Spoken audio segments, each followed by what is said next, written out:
Hello friends, what's up, how are you? I am Satyanarayan.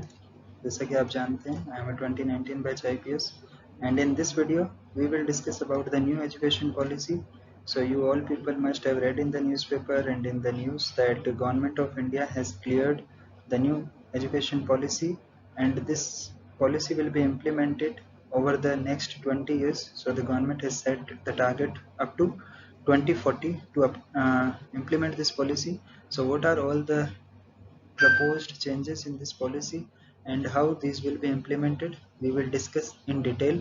So I request you people to watch the video till the end and learn about all the important aspects of the new education policy. So आपका जो exam होता है mains का या prelims का, उसमें आप questions easily solve कर पाएं. So without wasting much time, let's start the video. So सबसे पहले the government of India has clear the new education policy, और इसका जो है पर्पज़ ये है कि this is a comprehensive framework to guide the development of education in the country. And सबसे पहले जो है वो 1964 में कोठारी कमीशन इस्टेब्लिश किया गया था. उसको एजुकेशन कमीशन के नाम से भी जाना जाता है, फर्स्ट एजुकेशन कमीशन. और उसका जो पर्पज़ था वो था to draft a national and coordinated policy on education.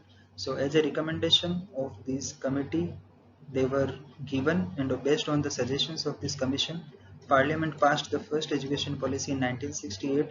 उसके बाद में 1986 में जो है वो सेकेंड एजुकेशन पॉलिसी को अडॉप्ट किया गया था, और 1992 में जो इसको रिवाइज किया गया था. तो अभी प्रेजेंट में जो है वो यही पॉलिसी कंटिन्यू हो रही थी.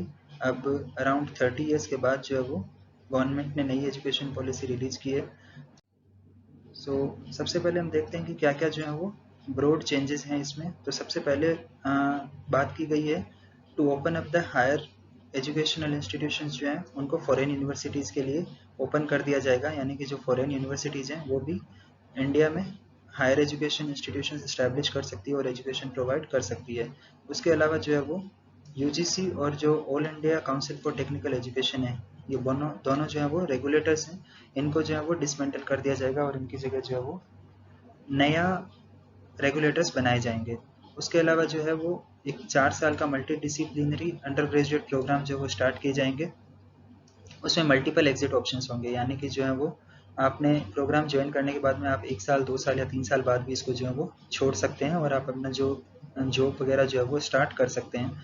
उसके अलावा जो है वो discontinuation of the MPhil programme, यानी कि जो अभी टीचिंग के लिए जो एमफिल प्रोग्राम होता है उसको डिसकंटिन्यू कर दिया जाएगा, यानी कि अब इसकी ज़रूरत नहीं रहेगी. और जो स्कूल एजुकेशन है उसके कॉन्टेक्स्ट में इसका जो मेन फोकस है that is upon overhauling the curriculum, यानी कि करिकुलम जो फंडामेंटल रिफॉर्म्स किए जाएँ, जो बोर्ड एग्जाम्स हैं उनको थोड़ा ईजियर बनाया जाए. उसके अलावा जो सिलेबस हैं उसके कोर एसेंशियल्स को मेंटेन करते हुए सिलेबस में रिडक्शन किया जाए, और उसके साथ साथ जो है फोकस रहेगा experiential learning and critical thinking. So these are all the changes which are suggested in the new education policy in the school education sector या स्कूल एजुकेशन का जो फील्ड है उसमें.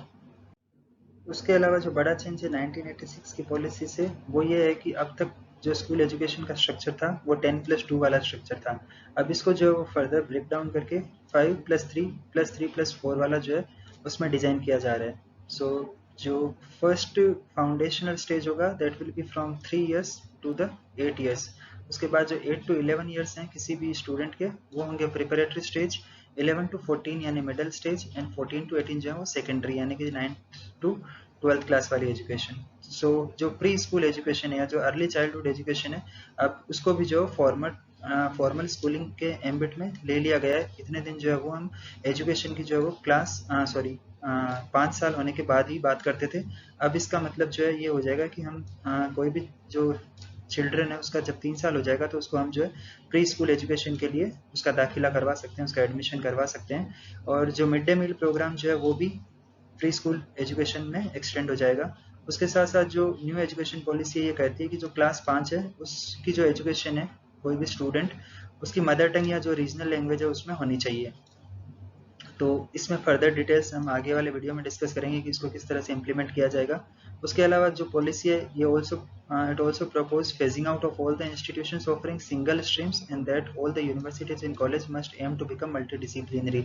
सो जो ओवरऑल एम्फेसिस है गवर्नमेंट का वो है मल्टी डिसिप्लिनरी अप्रोच की तरफ, यानी कि कोई भी जो कॉलेज या इंस्टीट्यूशन है उसको सिर्फ एक ही डायरेक्शन या जो एक ही सब्जेक्ट है उसमें एजुकेशन ना देके मल्टीपल सब्जेक्ट्स में, for example engineering, humanities, management, इन सब सब्जेक्ट्स में जो है वो थोड़ी थोड़ी एजुकेशन दी जाए, इसकी बात इसमें की गई है।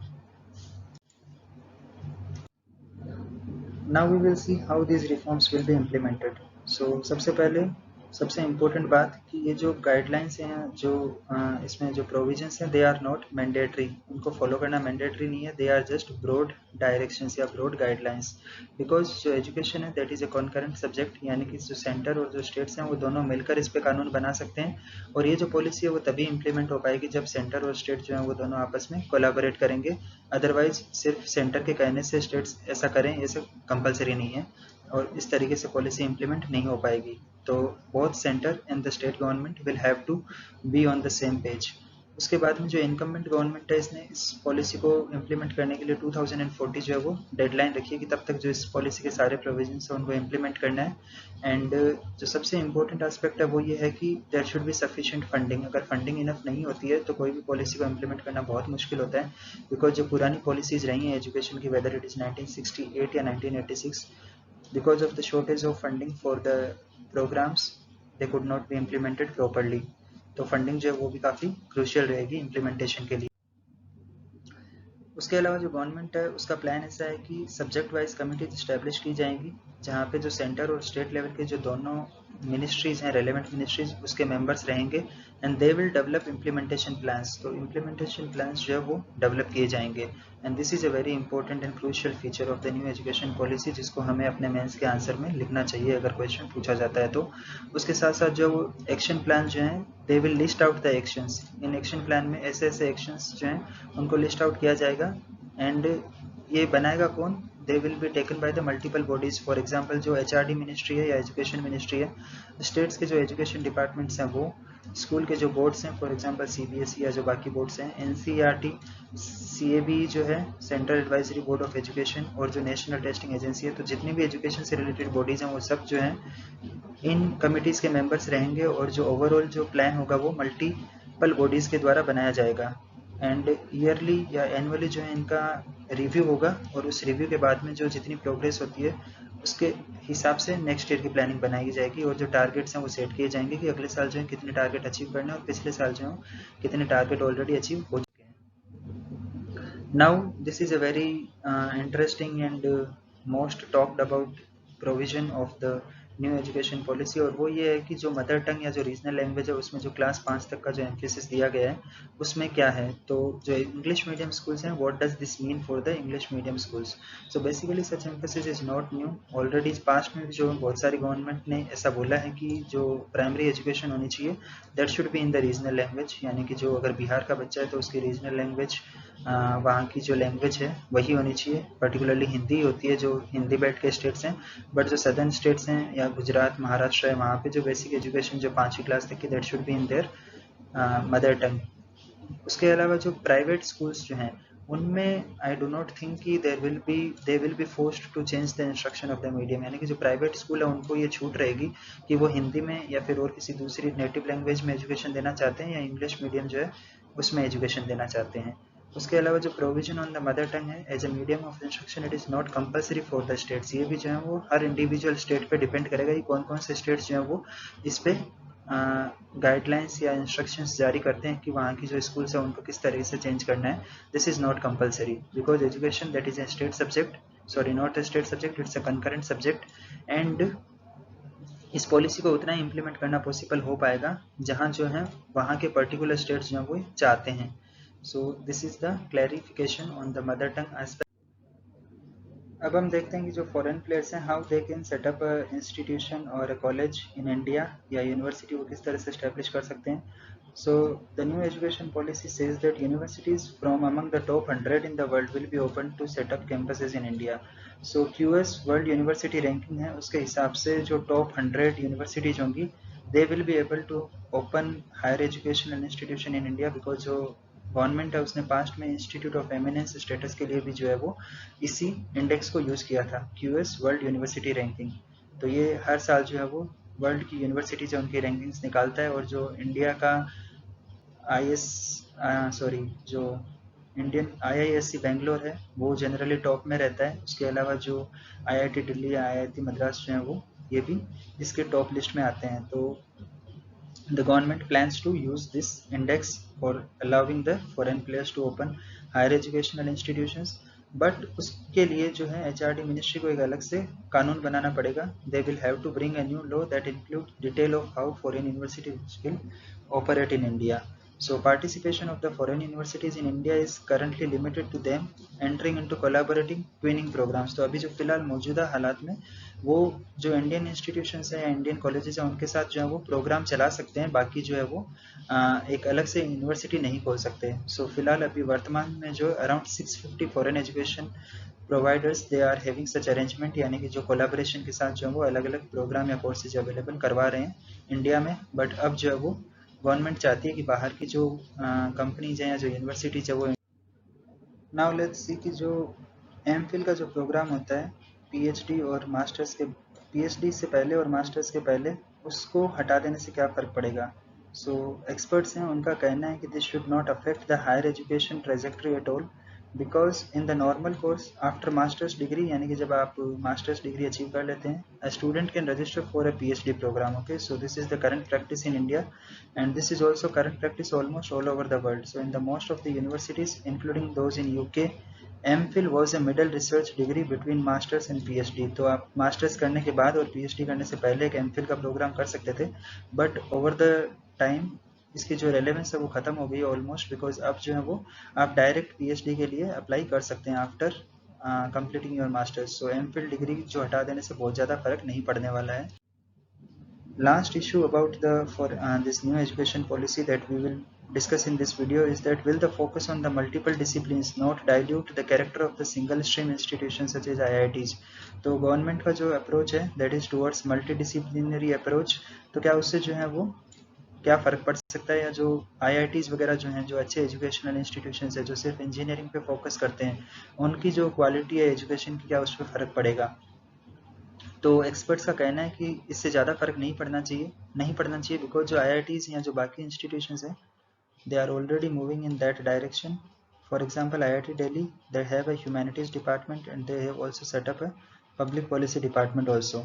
For example similarly IIT Kharagpur they also have a school of medical science and technology. So जब IIT दिल्ली के जो डायरेक्टर हैं वी राम गोपाल राव, उनसे जब पूछा गया इसके बारे में, सो ही सेड कि some of the best universities in the US such as the MIT they also have very strong humanities department। तो अगर जो IITs या जो बाकी डिपार्टमेंट्स हैं जो साइंस बैकग्राउंड वाले, अगर उनमें जो ह्यूमैनिटीज़ के सब्जेक्ट्स जो रहेंगे तो उससे जो है वो काफ़ी एडवांटेज होने वाला है। फॉर एग्जांपल एक सिविल इंजीनियर जो है उसके लिए सिर्फ ये ज़रूरी नहीं है कि एक डैम को कैसे बनाया जाए, this is not just enough to know to solve the problem, he should also know the environmental and the social impact of building the dam। So this multidisciplinary approach should be better in the upcoming years. और वैसे भी जो job market है उसकी requirements को देखते हुए जहाँ पे जो है वो मल्टी डिसिप्लिनरी नॉलेज की ज़रूरत पड़ती है, वहाँ पे एक जो इंडिविजुअल होता है उसको मैनेजमेंट का नॉलेज भी होना चाहिए, उसको इंजीनियरिंग नॉलेज भी होना चाहिए और उसको जो है ह्यूमैनिटीज़ का नॉलेज भी होना चाहिए। So many engineers are also becoming entrepreneurs, so should they not to know something about the economics, a lot more factors go into or anything related to the engineering today। So this is was the answer by director of IIT Delhi।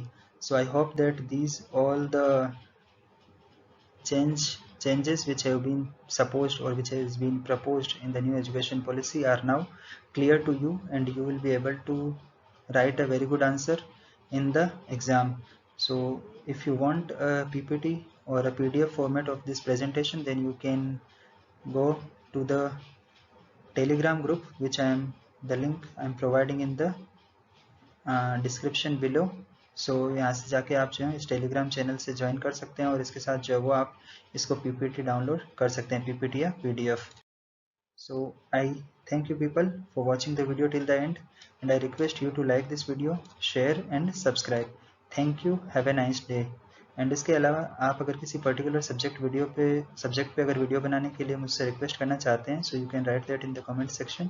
I will try to make videos on the subject which you want. जो भी आपको मुश्किल subject लगते हैं आपकी UPSC की preparation में, चाहे इकोनॉमिक्स हो या फिर एनवायरनमेंट हो या फिर आर्ट एंड कल्चर हो, you can write down in the comment section. Thank you, have a nice day.